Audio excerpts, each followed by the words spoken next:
Hello, my name is Brian Stacks. This is my project 4 review for AOC2. This is the final project of this class. It was a lot similar to last week. It was an add event list app with instead of using save buttons on the second view to push the data back to the first view, we're using swipes. And then we're trying to save the NS user defaults or settings into the event list. And all this done with swipe labels and gestures and modal segue to go to the second view controller, and then an unwind segue, an exit on unwind segue to pass the data back and fill in all the list. So I just want to go ahead and go through my app real quick. I already got it running here in the simulator. And this is my home screen. Well, matter of fact, I'm going to stop it and let it start all over.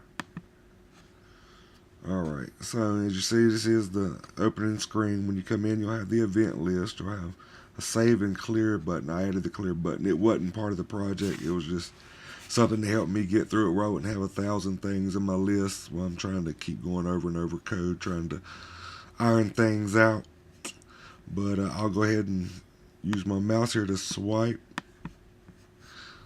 As you can see, here's my second view. It has the add events text field and the date picker. I'll go ahead and show you one that I'll add my first one into. Test one. Close keyboard button. And we'll pick a date on this one. So we picked March 27th. We'll do it AM, a crazy number that you know it's not right now. Same. So we'll swipe back to save it to the first view. I keep not good swiping with the mouse, sorry. Alright, there it is, the first one. Test 1, 3/27, 2014 at 8:16 AM. I formatted it Eastern Standard Time, and I formatted the date settings the way I'm used to writing them. So let's go try to add another one. We'll show you.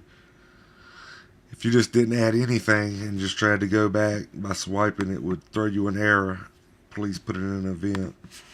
So we would put in an event, test 2, and say we don't pick a date. We was instructed to set it to the now time, today's date. And so that's why I ain't going to pick a date this time. I'm just going to swipe back and save. And as you can see, it is 1:18 p.m. where I'm at on the 25th day, 2014. So without picking the date, it actually added it in to the text view. So now I'd like to hit the save button, and that should save my events. And I probably would have liked to throw an alert in there just to let the user know that the save did work. That would probably have been a good idea, but I will show you that it worked by stopping the app on the simulator and just hitting play again. As you can see, they're still there, test 1 and test 2. And I was having my problem with my app after I turned it in for early submission, get a look over by Miss Korn. Every time I would do this, I would get it back up, and then when I would try to add a new one, it would just take these away and start a new list. But I did figure that out with some research, looking over the videos in the course again, going by them step by step, piece by piece. So when I would do, say, test 3, and I would even pick a date. Let's go way on. August somewhere. We'll swipe back. See, now it's adding it to the list. And actually, if I saved it and come back, yes, it would still be there. And if I wanted to add another one, swipe. So let's add 2 this time. Let's save it, stop it, bring it. Alright. Now if we hit the, so I just want to show you, I know this wasn't part of the time, I just want to show everybody my clear button does work. If you clear, it will actually clear the events and Also, it clears the NS user defaults. And I had to do a little workaround with this. I'll show you my code now, actually. So I'm going to go down real quick to my view controller M.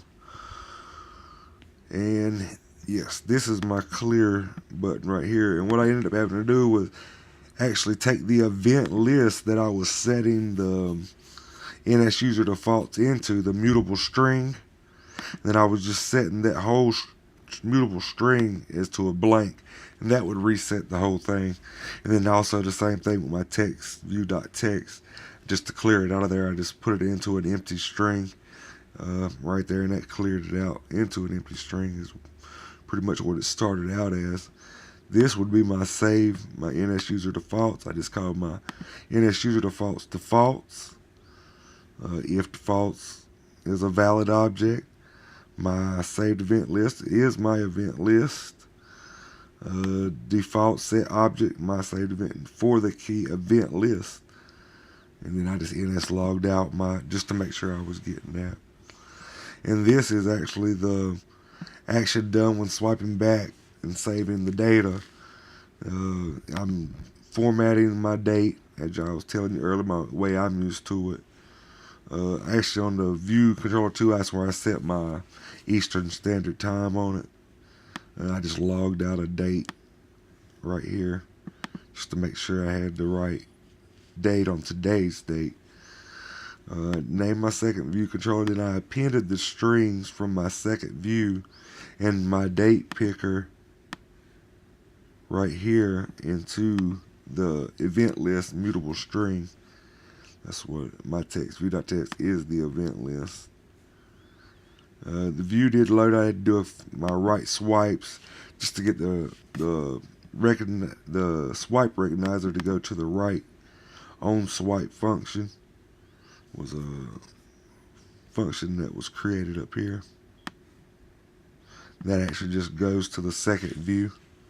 And also I pinned my event list to my load string, which is my event list, which is where I saved my user defaults, and I just brought that back out into my text view. So that's where when you first load up the app, it would bring up put in your user settings or your user defaults, how we're calling it in class. This is my segue. So we should perform segue with identifier from first segue is return yes and return no. So bool, so that's what it should do. And we'll go over here to my second view controllers where a lot of the work was done. My prepare for segue is to get that's actually getting the string from my text field.text and sending it back over to the first view.